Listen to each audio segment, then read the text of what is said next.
Olá a todos, dando início à disciplina de semicondutores, vamos fazer uma breve introdução e nessa introdução teremos um overview da grande área de semicondutores. Então permitam-me colocar uma apresentação de slides aqui que eu creio que será mais proveitosa a nossa aula, a nossa presente aula, tá certo? Então temos aí uma apresentação de slides, me permitam deixá-lo em modo tela cheia. Então aqui, nessa primeira abordagem de introdução, o que nós iremos falar um pouquinho é o porquê estudar física de semicondutores, uma breve história da eletrônica e perspectivas, a classificação dos materiais de acordo com a condutividade e um overview dos materiais semicondutores. É bem provável que a gente pare na parte de história da eletrônica e suas perspectivas, e num segundo vídeo nós abordaremos a classificação dos materiais e o overview dos materiais semicondutores para esta não ficar uma aula tão extensa. Bom, então, primeiro ponto é, por que estudar a física dos semicondutores? E a resposta a essa pergunta vai passar pela curiosidade científica, né? Mas além dela, engenheiros trabalham com modelos matemáticos de dispositivos. Então a gente precisa saber o que está por trás da física dos dispositivos, dos materiais semicondutores, para poder entender como é que se comportam os dispositivos. É interessante notar que existe uma abordagem de primeiros princípios, onde você vai tentar entender o porquê de um determinado dispositivo se comportar de uma determinada maneira a partir dos princípios físicos que regem aquele associado de materiais. E uma outra abordagem é simplesmente você ter uma medida experimental e você vai tentar fazer um modelo com blocos ou com caixas pretas, não interessando muito o que tem lá dentro do seu dispositivo do ponto de vista mais fundamental. Então, são abordagens válidas, algumas se aplicam mais em determinadas circunstâncias do que as outras, mas o escopo da presente disciplina é entrar no mérito das questões mais físicas, mais de primeiros princípios. Tá? Então, existe naturalmente que uma diferença nos níveis de análise e seus graus de complexidade. Então você pode partir desde um dispositivo, onde no dispositivo é bem provável que você precise dos primeiros princípios da física para poder descrever o comportamento daquele dispositivo, mas naturalmente a partir do modelo do dispositivo, que, como eu mencionei, pode ter sido tirado simplesmente de uma modelagem do dado experimental através de uma equação, ou então realmente estudando a física desse dispositivo, você vai para a integração de dispositivos, onde esse modelo vai se encaixar lá, e aí depois você tem sistemas, onde você tem uma série de dispositivos, e você tem a integração de sistemas. Tá? O elemento básico em qualquer circunstância é o dispositivo, é o elemento essencial. E é preciso, por isso, criar modelos desses dispositivos. Os modelos de primeiros princípios aqui já mencionados são derivados da física dos materiais. E, naturalmente, na área da eletrônica, o chão com o que nós trabalhamos são os materiais semicondutores. Tá? Então é claro que a partir de um conhecimento da física dos materiais e de alguns dispositivos, você pode fazer duas coisas, análise e síntese, ou seja, você pode entender, estudar os fundamentos físicos dos materiais, permitindo assim a modelagem de algo que já existe e também permite a você vislumbrar novas aplicações, engenharias de novos dispositivos e assim vai. Então, o fundamento do porquê estudar a física de semicondutores é porque a essência, né, num grau crescente de complexidade, claro, mas o elemento mais básico são os dispositivos, e esses têm em seu cerne de fabricação os materiais semicondutores. Tá? Então, passando um pouco adiante, nós vamos tentar tratar aqui de forma breve, de forma rápida, um resumo histórico da eletrônica. né? E se nós formos analisar o que é o mundo moderno, essa evolução extremamente rápida que a gente teve aí a partir dos princípios do eletromagnetismo sendo dominados, em questão de 200, 250 anos talvez, a história começa da eletrônica no século XIX. Ainda a gente não poderia dizer bem eletrônica, né? Lá por volta de 1860 nós temos a forma final das equações de Maxwell, que unifica a eletricidade, o magnetismo e a ótica. Surge toda uma tecnologia baseada no uso da energia elétrica e suas aplicações, e as aplicações ainda maiores da teoria eletromagnética um pouco mais complexa, como o advento da lâmpada, né, essa revolução que permite você substituir então as lamparinas a combustível por elementos totalmente elétricos, então tem um ganho inquestionável em eficiência no sistema todo. A lei da indução te permite criar novos dispositivos, novas engenhocas para a humanidade, né? Motores, geradores de corrente elétrica, de corrente alternada, de corrente contínua, transformadores.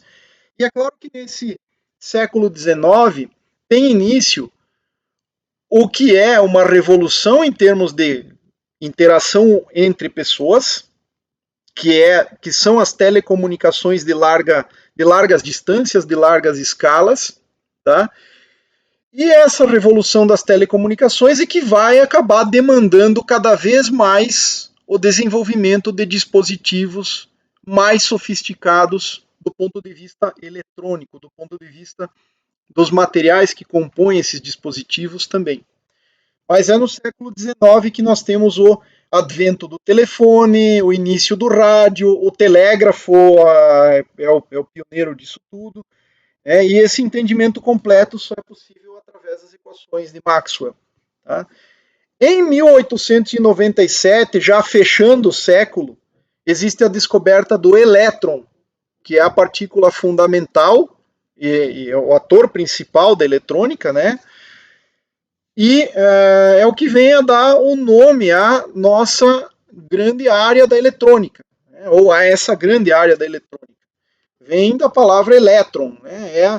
O que é a eletrônica é o campo que estuda como manipular o elétron, o transporte do elétron, o transporte da carga elétrica, para você ter vantagens, seja porque você consegue controlar algum dispositivo, porque você consegue criar alguma ação, porque você consegue fazer um processamento de cálculo com portas lógicas, etc.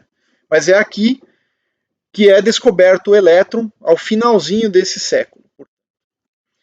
Já no século XX, nós temos duas grandes revoluções científicas. Uma delas é a teoria da relatividade de Einstein, lá em 1905. Já existia muita coisa prévia a esses trabalhos de Einstein em 1905, se devem a Poincaré e outros, mas não vem muito ao caso, tá?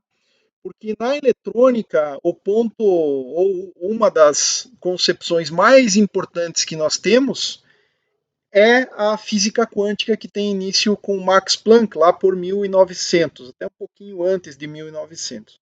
Então, ele tentava explicar a radiação do corpo negro, percebeu que precisava quantizar a energia em pequenos grãos, que ele chamou de quantum, o grãozinho de quantum, né? O plural dessa palavra é quanta.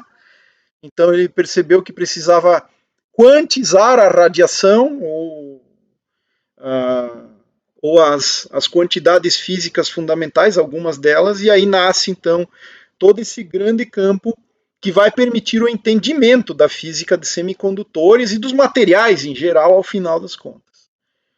Embora ela tenha nascido em 1907, por volta dessa época, o Einstein e o Debye eles fazem modelos do transporte de calor em sólidos, né, chamado de modelo de Einstein e modelo de Debye. O modelo de Debye é mais completo, inclusive, usando já a física quântica. O Einstein também propõe o conceito de fóton em 1905 para explicar o efeito fotoelétrico, que também é muito importante na eletrônica, né, para algumas coisas, principalmente na optoeletrônica.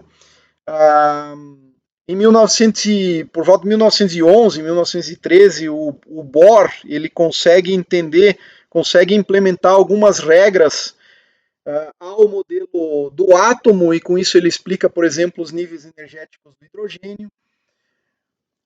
Segue-se aí um conjunto de estudos baseados nessas ideias, principalmente do Bohr e Sommerfeld, que é conhecido como mecânica quântica antiga. Tá? Mas a formulação matemática do que hoje é conhecido como a mecânica quântica ou a física quântica se dá principalmente na década de 1920 e no início dos anos 30 também. Com Erwin Schrödinger, Niels Bohr, Werner Heisenberg, Dirac, Max Born, que dá a interpretação probabilística, o Wolfgang Pauli, que é o cara do princípio da exclusão, e que conseguiu então explicar um pouquinho melhor a questão do spin. Também é hoje é um campo ativo de pesquisa denominado de spintrônica, que abre um conjunto de leques importantes na área da eletrônica. O Pascual Jordan, tem outros tantos aí, né? Então a física quântica ela vai estudar os fenômenos na escala atômica e ela permite então começar a compreender como é que deve se comportar um agregado de átomos e por que é que a matéria se comporta da maneira que se comporta em determinadas circunstâncias. E nesse meio do caminho aí é que a gente vai encontrar as classificações de materiais, ao final, em semicondutores, ou isolantes, ou materiais ferromagnéticos, ou materiais. Aí depende do que você está querendo classificar, mas é a partir daqui que você começa a compreender por que a matéria se comporta do jeito que se comporta. Ok? Bom, então é com a equação de Schrödinger, que foi resolvida exatamente, de forma exata, apenas para o átomo de hidrogênio, mas aí as aproximações sucessivas, tanto do ponto de vista de cálculo analítico quanto de cálculo numérico, hoje te permitem soluções muito próximas, extremamente próximas dos valores que são observados experimentalmente. Né? Essa equação ela permite desvendar a natureza do átomo e permite explicar como é que se comporta um agregado de átomos também. Então, essa equação ela está colocada bem aqui, é essa equação que eu estou circulando aqui. Nesse caso aqui, ela seria para uma única partícula, no caso do átomo de hidrogênio, você tem uma quantidade aqui entre parênteses que é chamado de hamiltoniano, onde aqui, no modelo super simplificado, você tem a parte de energia cinética, já agora tratada do ponto de vista mecânico quântico. A gente vai ver como é que isso é, de fato, como é que surge essa equação. Aqui você tem a energia de interação coulombiana entre um núcleo positivo e um elétron que é negativamente carregado. Isso te dá uma energia potencial negativa, significa que é atrativa. Você tem aqui a chamada função de ondas do elétron, igual ao alto valor de energia do elétron vezes a função de ondas. Então isso aqui, na verdade, é um problema matemático de autovalores e autovetores, ou autovalores e autofunções, para esses que são chamados de estados ligados. Aí você vai conseguir compreender, se você resolve essa equação, como é que são os orbitais, como é a função de distribuição desses orbitais, etc. E a partir disso, então, você vai ter a possibilidade de entender a tabela periódica dos elementos. A tabela periódica foi proposta já no século XIX por Mendeleev. Ele sabia que existiam certos comportamentos periódicos, certos comportamentos previsíveis nos elementos. Ele, inclusive, conseguiu perceber que faltavam, à época em que ele propôs a tabela, alguns elementos que depois foram descobertos, mas é com a mecânica quântica que você consegue entender esse grande achado científico que é a tabela periódica. Tá? Então, aqui para a gente entender um pouquinho mais do escopo dos semicondutores, vejam só dentro da tabela periódica. Tá? Nós temos até essa região em verde aqui, ó, onde você tem o alumínio, o galho, o estanho, o chumbo, essa parte aqui, ó, toda ela é composta do que a gente chama de materiais metálicos. A primeira família na tabela periódica são chamados de metais alcalinos, a segunda, metais alcalinos terrosos, onde na primeira você tem o lítio, sódio, potássio. Na segunda, por exemplo, né, na segunda o berílio, o magnésio e assim vai, o cálcio e assim vai. Aí depois você tem uma grande gama de elementos aqui que são os elementos de transição, os metais de transição. Curiosamente, com a mecânica quântica, a gente consegue, e claro, com algumas aproximações, com a modelagem dos materiais, a gente consegue explicar, por exemplo, por que em temperatura ambiente e pressões normais, somente o ferro, o cobalto e o níquel apresentam magnetização espontânea. Tem mais um ou dois elementos aí, acho que o gadolínio é um que está em algum lugar, é aqui, ó, o gadolínio, que faz parte da série dos lantanídeos, tá? Mas você consegue, através do entendimento do comportamento dos átomos e como é que eles se agregam, como é que eles interagem, a existência do spin é fundamental nisso, você consegue explicar por que é que esses elementos aqui, o ferro, o cobalto e o níquel, apresentam magnetismo em temperatura, ou ferromagnetismo, no caso, em temperaturas e pressões ambientes, tá? E outros materiais não. Então, só para dar um exemplo do poder preditivo que você tem com as ferramentas da mecânica quântica, é claro, e as técnicas necessárias para você descrever o estado sólido. Bom, é claro que aqui nos metais você vai ter aqueles elementos que são elementos-chave para a indústria, né, da eletrônica e da eletricidade, principalmente, os sistemas de energia, que englobam o alumínio, o cobre, a prata, o ouro e prata muito para fazer contatos elétricos, coisas muito sofisticadas onde você não pode ter onde você tem certas restrições em relação à oxidação dos materiais e tudo mais, mas essencialmente aqui você tem uma grande parte da tabela periódica sendo composta por elementos de cunho metálico, né? Acho que todo mundo sabe as principais propriedades dos metais. Conduzem bem a eletricidade, conduzem bem o calor, são maleáveis, muitos deles, a maioria está em estado sólido, alguns deles são supercondutores, outros não, em temperaturas muito baixas, é claro. Alguns deles são ferromagnéticos, outros são paramagnéticos e assim vai. Então você tem as propriedades aqui dos elementos metálicos. Passando para o outro lado aqui, você teria os gases nobres, são aqueles que têm camadas totalmente completadas, as camadas mais externas, que são chamadas de camadas de valência totalmente completas, e esses são inertes, ou eles tendem a interagir muito menos. Começa com o hélio, aí você vai ter o neônio, o argônio, o criptônio e assim vai. Aqui já tem uma série de elementos, né? Esse UUT, FI, FL, acho que é, UUP, assim vai, são elementos totalmente artificiais, têm um tempo de vida muito curto e estão sendo criados novos elementos artificiais com números atômicos maiores aqui, né? Mas são artificiais de qualquer maneira. Se não me engano, esse 118 aqui é chamado de elemento ununoctium na tabela periódica.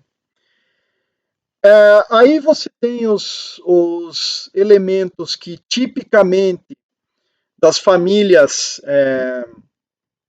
5 e 6, 5, 6 e 7, melhor dizendo, 5, 6 e 7, que são elementos, normalmente alguns deles estão em estado gasoso ou estão agregados formando óxidos metálicos, por exemplo, oxigênio se combinando com os materiais metálicos, os fluoretos e assim vai, que não são bons condutores, normalmente formam isolantes e que têm a tendência a roubar elétrons dos metais, né, para fazer aquela famosa regra do octeto e completar a sua camada. Então aqui, por exemplo, para pegar extremos, nós temos o lítio e o hidrogênio, que tem um elétron na última camada, o sódio também.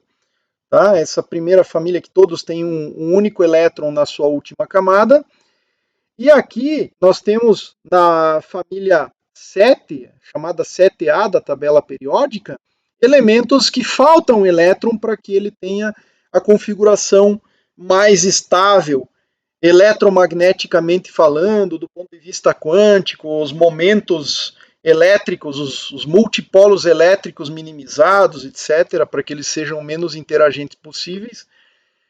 E então isso faz com que haja uma tendência natural a haver essa ligação, né, de tal maneira que o sódio vai, por exemplo, no sal comum, o sódio vai emprestar, compartilhar o elétron, mas esse elétron vai ficar muito mais provável de estar próximo do cloro, e aí você vai ter o cloreto de sódio, né?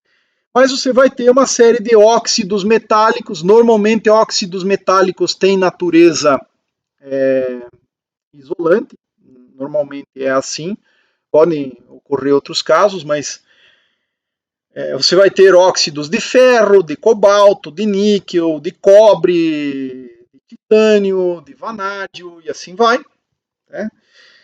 Então, quanto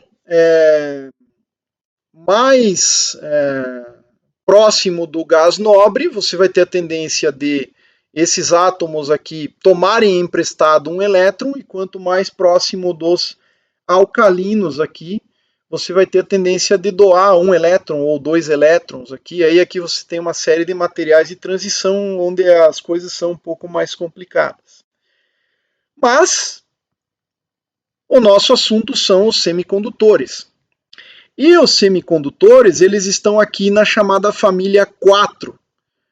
O carbono é um elemento extremamente amigável com todos os outros. Ele tem uma propriedade muito especial, o tamanho atômico, as camadas, etc., favorece uma série de fenômenos denominados de hibridização. E o carbono, então, ele forma várias hibridizações, ele tem facilidade de fazer ligações em múltiplas direções, a depender da hibridização, e ele vai se combinar para formar tudo que a gente chama normalmente de química orgânica. A vida é baseada no carbono, pelo menos aqui na Terra, mas também ele vai formar dois compostos bastante distintos e que são inorgânicos e que têm natureza cristalina, que é o diamante, altamente isolante, não condutor de eletricidade, altamente duro. E você tem a forma grafite. Né? O que é que muda de um comportamento para outro? É a forma como ele se hibridiza, é a forma como ele faz as suas ligações.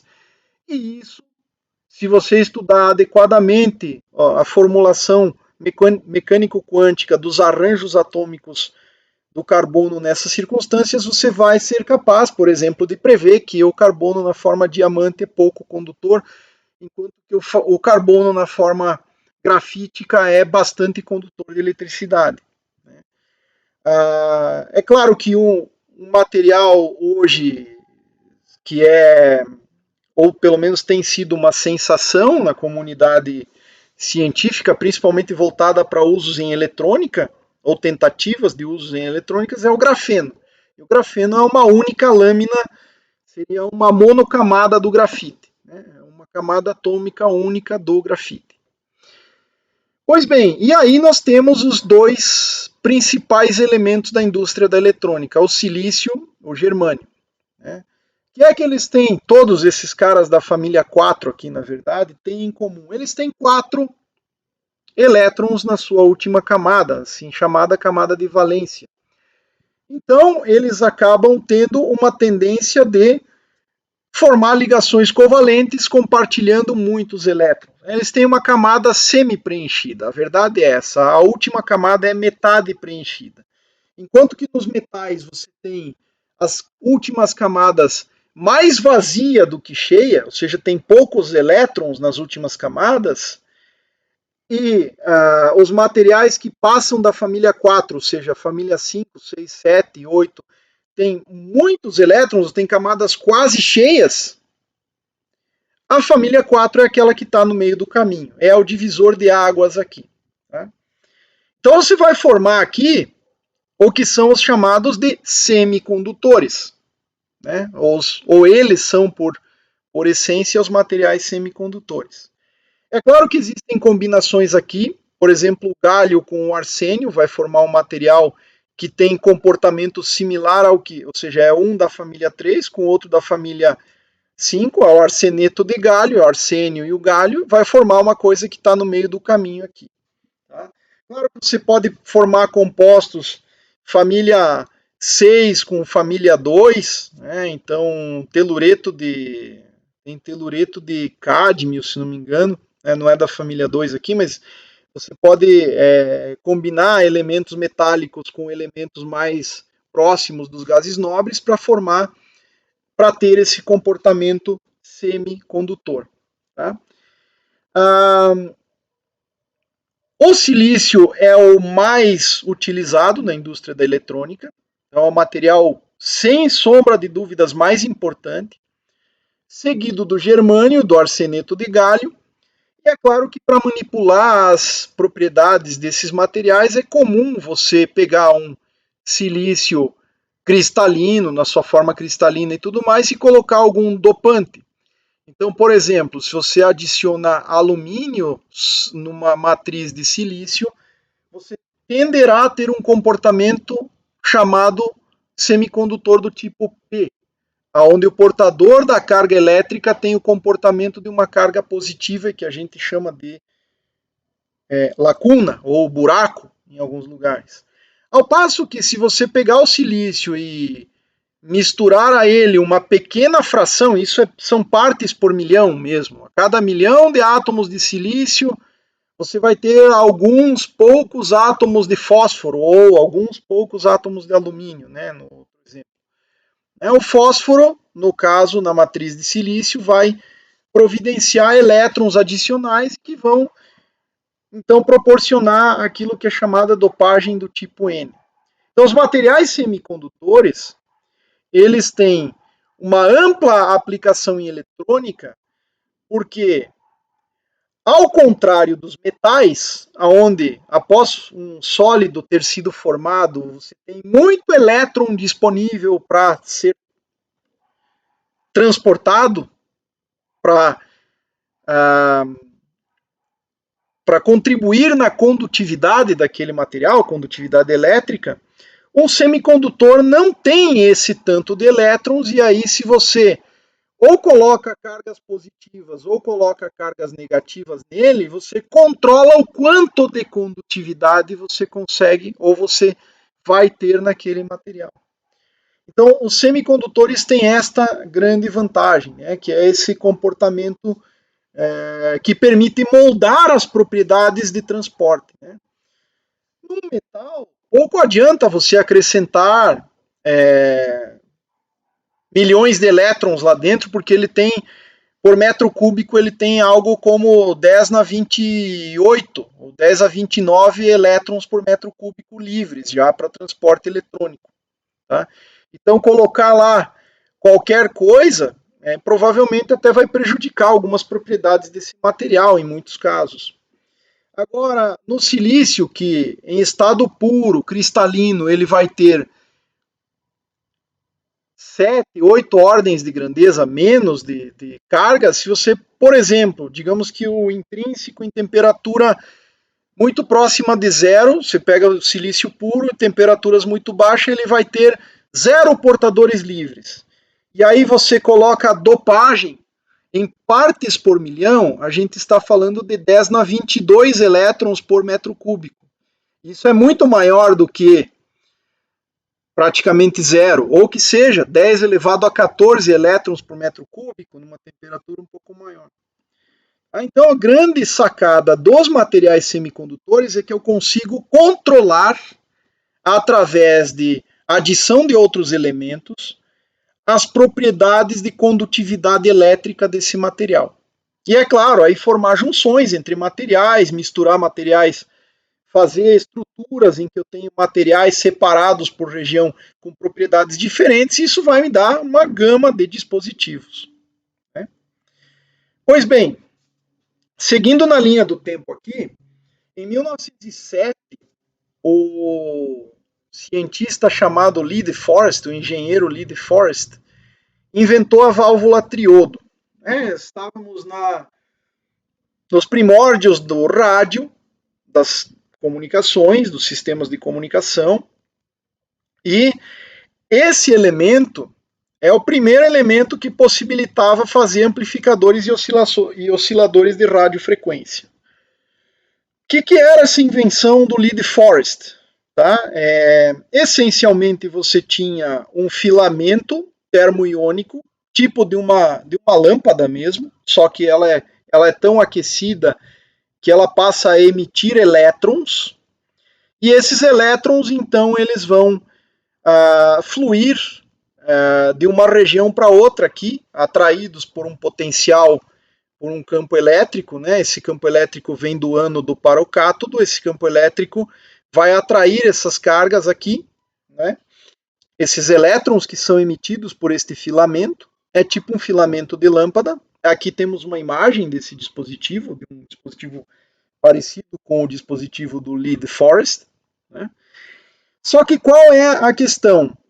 Se você não tivesse essa grade no meio do caminho, é uma grade mesmo, uma grade metálica que você tem ali, perfurada e tudo mais.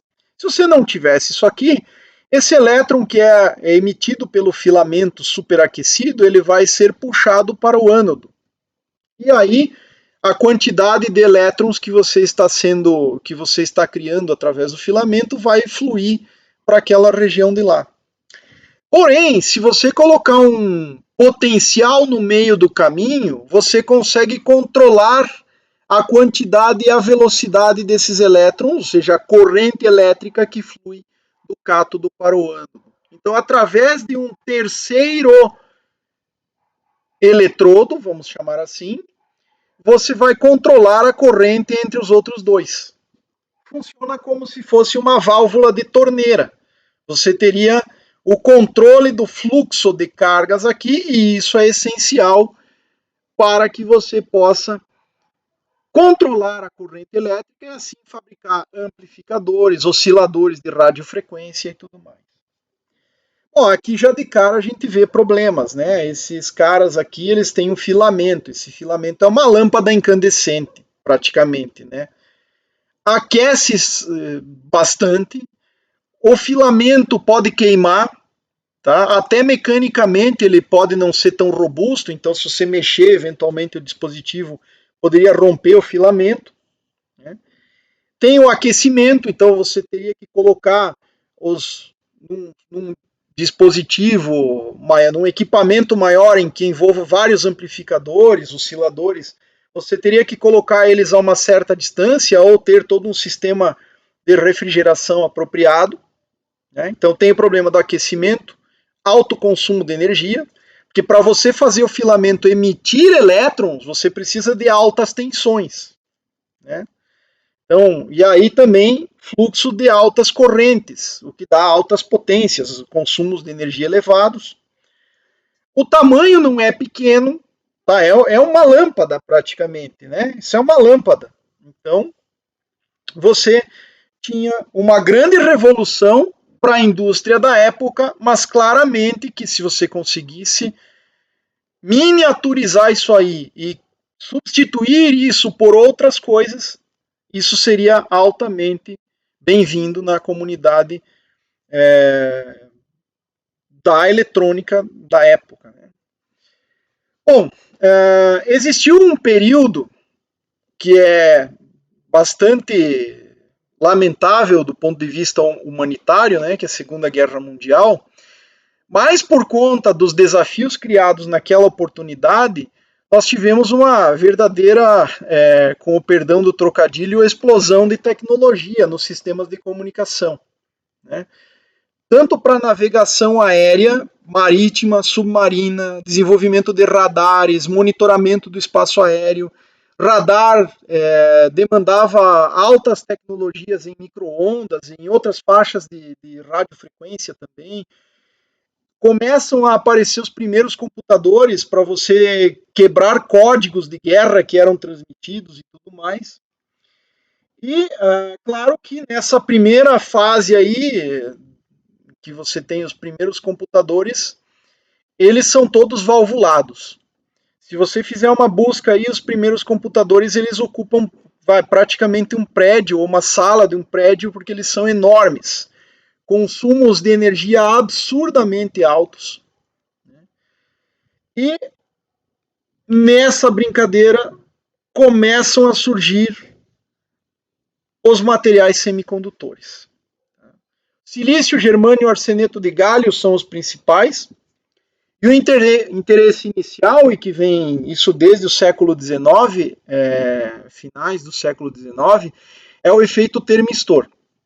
Então, o efeito termistor, ele é a propriedade que normalmente os semicondutores têm de que, com a variação de temperatura, a resistência elétrica desses materiais muda e muda para maior condutividade, ou seja, diminui a resistência com o aumento da temperatura. Diferente de um metal, que aumentar a temperatura diminui a condutividade ou aumenta a resistência elétrica. O semicondutor tem o comportamento inverso nesse aspecto. Tá? Mas, em dezembro de 1947, às vésperas do Natal, ou próximo da data do Natal, esses três cientistas da Bell Lab, Shockley, Bardeen e Brattain, eles descobrem o efeito transistor. Essencialmente, o efeito transistor vai substituir as válvulas. Essa descoberta faz com que esses três, Shockley, Bardeen e Brattain, ganhem o Prêmio Nobel de 1956 em Física. E, assim, aproximadamente 50%, talvez hoje até mais do que isso, 50% ou mais dos prêmios Nobel de Física foram dados para contribuições na área da eletrônica. Mas outros prêmios importantes da ciência, Nobel de Física principalmente, e de Química também, dependem muito significativamente da eletrônica. Porque, na essência, você tem a eletrônica em quase tudo. Por exemplo, nas câmeras CCD, nos dispositivos de alta sensibilidade, de baixo ruído, que são necessários para você fazer novas descobertas em física das partículas elementares, por exemplo. Você precisa de amplificadores de baixo ruído, sistemas eletrônicos altamente sofisticados. Então, praticamente hoje dá para dizer que quase tudo nas áreas das ciências fundamentais tem contribuições fundamentais da eletrônica, seja em estudos diretos ou de maneira indireta. Então, a curiosidade é que o Bardeen ele ganha um segundo prêmio Nobel de Física, anos mais tarde, pela explicação, juntamente com outros três, no que é chamado modelo BCS, né, de Bardeen, Cooper e Schrieffer. Ele explica a supercondutividade também. Então, ele é um cientista que deve ser o único, provavelmente, que ganhou 2 prêmios Nobel na mesma área, no mesmo campo de estudos. Então, aqui temos uma foto, esse transistor que está colocado aqui, ele está hoje num museu. Ele foi, se eu não me engano, é esse aqui que está num museu da história da eletrônica. E aqui estão os três, né? O Bardeen, o Brattain e o Shockley, eu não sei qual é qual, se eu não me engano esse é o Bardeen, mas não tenho certeza, onde eles estão fazendo os primeiros estudos, a descoberta, basicamente, do efeito transistor. Era basicamente um transistor, se não me engano, esse é um transistor de junção, eu acho que era extremamente simples, você pode ver que é quase é o que a gente chamaria de gambiarra, né? Mas funcionou a partir da demonstração do comportamento desses materiais e dessa composição que é o efeito transistor. Inclusive foi criado um novo dispositivo, transistor, de transfer resistor. Você abre um novo campo e já em 1953, por aí, 1954, já se faz uma propaganda enorme em cima do transistor e da possibilidade de revolução no mundo do rádio, da televisão, das coisas que passam então a contar com este dispositivo no lugar da válvula, né? Então o transistor ele é uma válvula de estado sólido, ou seja, ele não tem partes móveis, ele não tem aquele filamento emissor lá que você tem numa válvula, não tem nada disso mais. E a partir desse elemento, que é chamado elemento de estado sólido, né, não tem nenhuma outra parte ali, não tem vácuo lá dentro, nem nada disso, como é o caso aqui dessa válvula mostrada aqui, você faz o mesmo efeito praticamente, né? Claro que algumas pessoas gostam de mencionar, por exemplo, que uma válvula, em alguns aspectos, é muito menos ruidosa do que alguns transistores. Então, tem pessoas que fazem ainda amplificadores de áudio valvulados e tal. Mas, para as aplicações modernas, para a computação, para que você possa ter um aparelho hoje, um telefone celular que caiba no seu bolso, o desenvolvimento desse dispositivo foi essencial. Aqui dá para comparar tamanhos, né, de uma válvula com o que é um transistor. Esse aqui é um transistor encapsulado, elemento isolado aqui, que é relativamente grande ainda comparado com o que você tem num chip e comparado ainda com o que você tem num microprocessador ou num microcontrolador moderno, num computador moderno, basicamente, né? Você tem aqui uma unidade já é muito menor do que uma única válvula. Num chip desse aqui você tem milhares, muitas vezes milhares ou milhões de transistores. E em um processador, muitas vezes você tem bilhões de conexões e de transistores. Então, foi a física de semicondutores, foram esses estudos com materiais e principalmente com os materiais semicondutores que permitiram essa revolução. Então, qual é a principal direção seguida? É cada vez reduzir, miniaturizar mais, diminuir o consumo e tornar mais eficiente, mais rápido o processamento. Então você tem aqui uma imagem do Intel Core i7 aqui, né? E esses elementos são essenciais para você ter esse desenvolvimento todo que nós temos hoje. Eu selecionei algumas frases aqui que eu acho interessantes em relação a questões de previsões que eram feitas muito no passado aí, né? Algumas nem tão no passado assim. Mas, por exemplo, em 1949, nessa revista Popular Mechanics, se mencionava o seguinte: um computador no futuro não pesará mais que 1,5 toneladas. Acertou, né? Hoje não pesa mais que 1,5 toneladas, pesa bem menos. Tá? Mas olha a imagem que se tinha, olha, 1,5 toneladas é um computador leve até. Ou um pouco menos que 1,5 toneladas, tá de bom tamanho aí, em termos de peso. Né? Penso que há mercado mundial para no máximo uns 5 computadores. Isso é o presidente da IBM em 1943. Isso no auge da Segunda Guerra Mundial, onde os computadores estavam mais para resolver enigmas e resolver códigos de guerra. Né? O Watson era o presidente da IBM nessa época. O presidente da DEC é uma grande do ramo também, isso já em 1977, Olson, fala: não há razão para alguém querer ter um computador em sua casa. Bom, talvez hoje a gente esteja chegando nesse ponto, se você pensar computador naquele estilo clássico do desktop, porque basicamente seu celular é um computador hoje. Um notebook faz muito mais coisa ou te permite muito mais flexibilidade do que um desktop.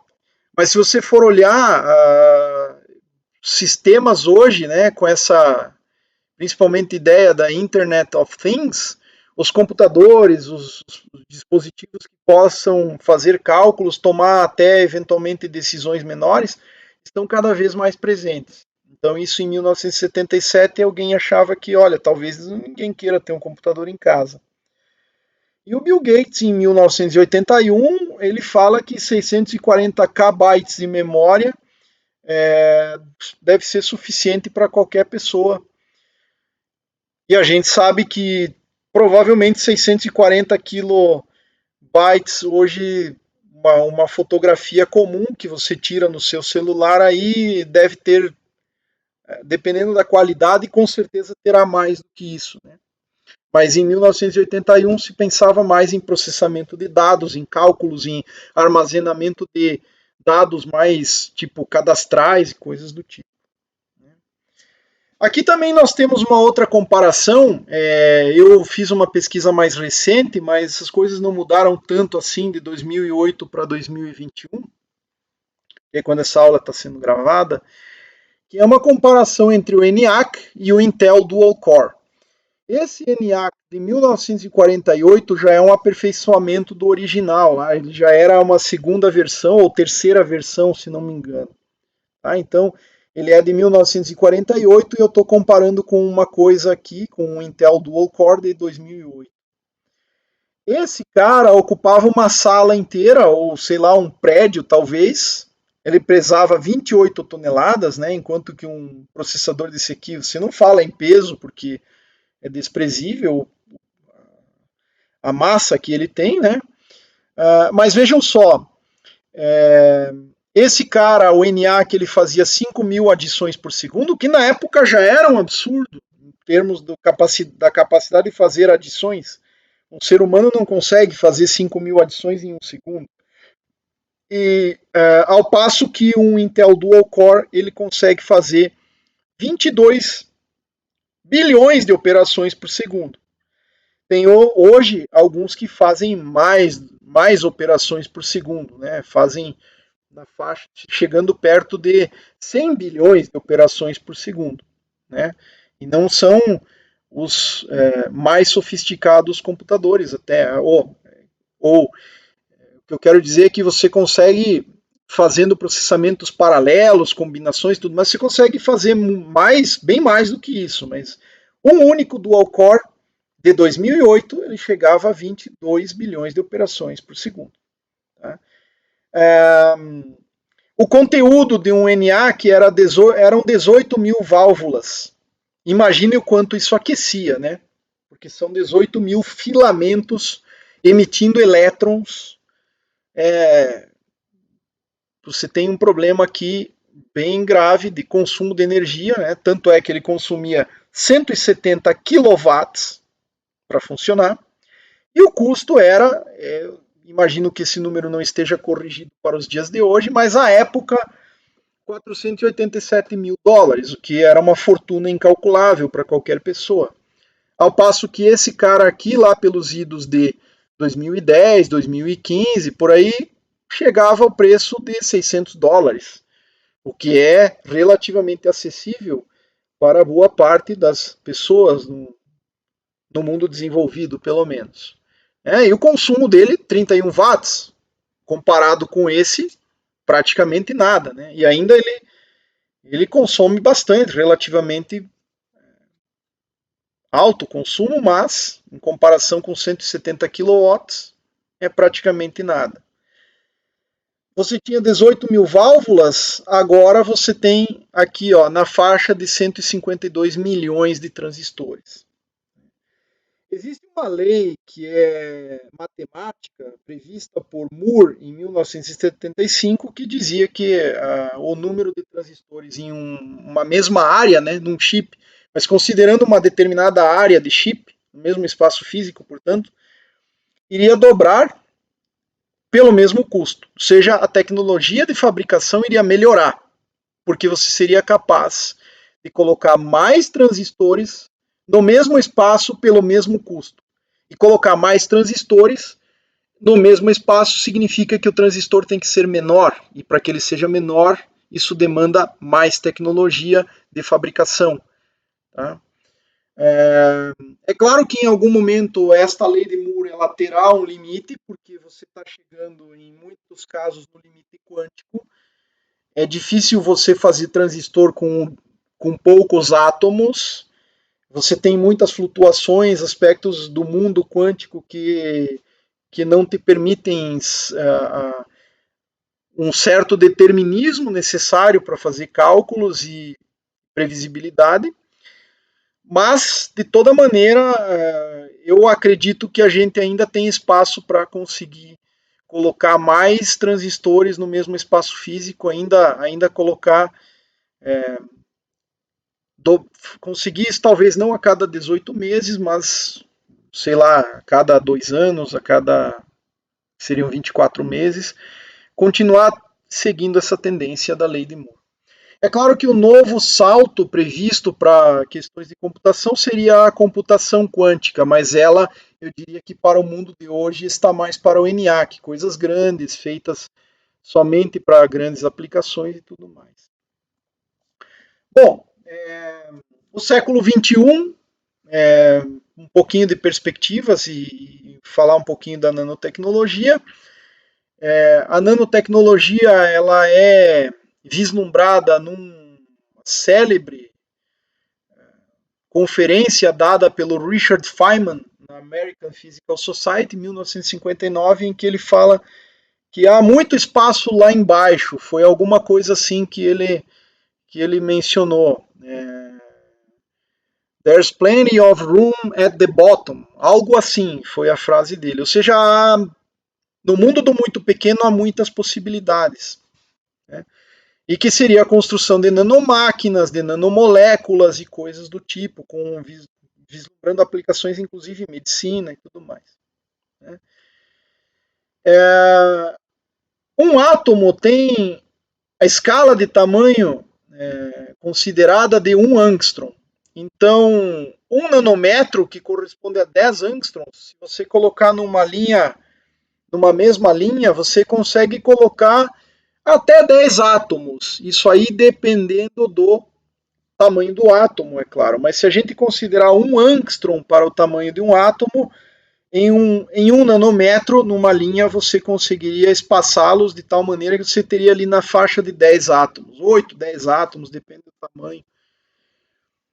Ao passo que, se você fizer um cubo de lado 1 nanômetro, você vai ter 10 vezes 10 vezes 10 da ordem de 1000 átomos. Ou seja, escala de 10 na terceira. Tá? Então, a nanotecnologia ela vem para trabalhar com estruturas cuja escala está no nível de dezenas a centenas de átomos em uma dada dimensão, numa linha, né? Se você, claro, colocar as outras duas dimensões, aí você tem que ver as dimensões de cada uma delas. Mas, por exemplo, num cubo de 1 nanômetro de lado, você teria de centenas a 1 milhar de átomos, algo nessa faixa. Então você está tentando já manipular coisas na eletrônica com essa escala de tamanhos hoje. Aqui tem uma figura interessante que mais ou menos distribui para onde nós teríamos aplicações do mundo nano, né? Vai para química, para física, para engenharia, para informática, biologia, medicina e tudo mais. Mas focando aqui na engenharia física e engenharia basicamente, né? Nós teríamos aqui a parte de semicondutores, a parte de materiais, a parte de eletrônica, que são coisas que nos interessam, e essas partes todas aqui vão nos permitir desenvolver novos materiais magnéticos, novas baterias, displays, cerâmicas que muitas vezes são importantes em dispositivos isolantes, isoladores e tudo mais, chips de computadores, onde você consegue colocar cada vez mais transistores. Tá? Então aí é um mundo à parte onde você teria muitas aplicações. Então se nós dividirmos em eras, nós podemos falar que a era da eletrônica ela é dividida da seguinte maneira. Primeiro nós temos a era da eletrônica pura, em que pura não é o termo mais correto a dizer, mas a era da eletrônica de dispositivos de componentes discretos, circuitos integrados com poucos transistores, como os amplificadores operacionais, os CIs mais básicos, os transistores que vão substituir as válvulas nos rádios. e isso começa então a ser miniaturizado, as técnicas de fabricação elas vão aprimorando-se. Inclusive tem um prêmio Nobel para o cara que é o inventor da tecnologia dos chips, agora me fugiu o nome, mas enfim, também é um prêmio muito importante que foi dado para esse desenvolvimento da era da microeletrônica. Você consegue fazer circuitos integrados em escala de milhares e milhões de transistores em um único chip. Só lembrando, 1 micrômetro, 10 elevado a menos 6 do metro, você vai ter algo na faixa de 10 mil átomos em uma linha reta, ou algo nessa faixa aí. Então você está lidando com dezenas a centenas de milhares de átomos para você fazer um dispositivo, né, considerando uma linha reta. Né? E você pode considerar as outras duas direções. É um cubo de 1 micrômetro de lado, você pode calcular mais ou menos quantos átomos você vai ter aí. Tá? Mas considerando uma única dimensão, você estaria nessa escala de dezenas a centenas de milhares de átomos. E aí a gente vem aqui para a era da nanoeletrônica, é o estágio atual em que os transistores estão na tecnologia dos nanômetros já, tem tecnologia de 133 nanômetros, enfim, são várias tecnologias, onde o transistor ele está chegando numa escala de poucas dezenas de nanômetros ou menor. Aqui claramente existem efeitos quânticos importantes, e você está trabalhando com algo em uma linha reta na escala de dezenas de átomos, até centenas de átomos, eventualmente, numa única linha reta, para você fabricar seus dispositivos e tudo mais. É claro, se você considerar o cubo, você tem que multiplicar as 3 dimensões aí. Né? Mas, essencialmente, essas são as grandes eras da eletrônica. Né? Então, tudo começa lá no século XIX, com a descoberta do elétron, com toda a tecnologia de engenharia elétrica propriamente dita, de eletricidade propriamente dita, para você iluminar as casas, para você fazer telecomunicações com telégrafo, com rádio básico, aí passa pela invenção da válvula e a sequência natural é, bom, o que a gente consegue para substituir as válvulas? Que são elementos pesados, grandes, consomem muita energia e são frágeis do ponto de vista mecânico. E a resposta a isso vem com a física dos semicondutores, com os materiais semicondutores. A partir daí é só evolução, cada vez está indo mais rápido. Né? E essa é então a ideia central dessa primeira parte da introdução.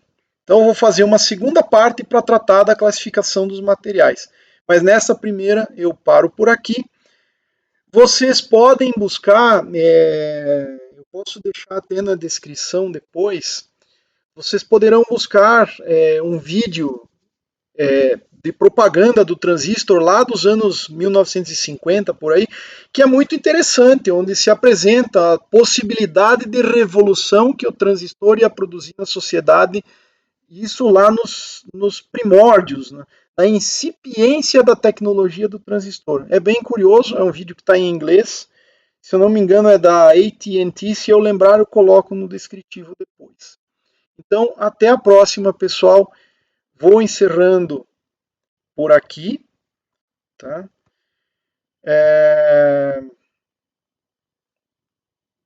Então, terminamos essa etapa aqui. Na próxima, falaremos um pouco mais da classificação do ponto de vista de materiais a partir da condutividade desses. Até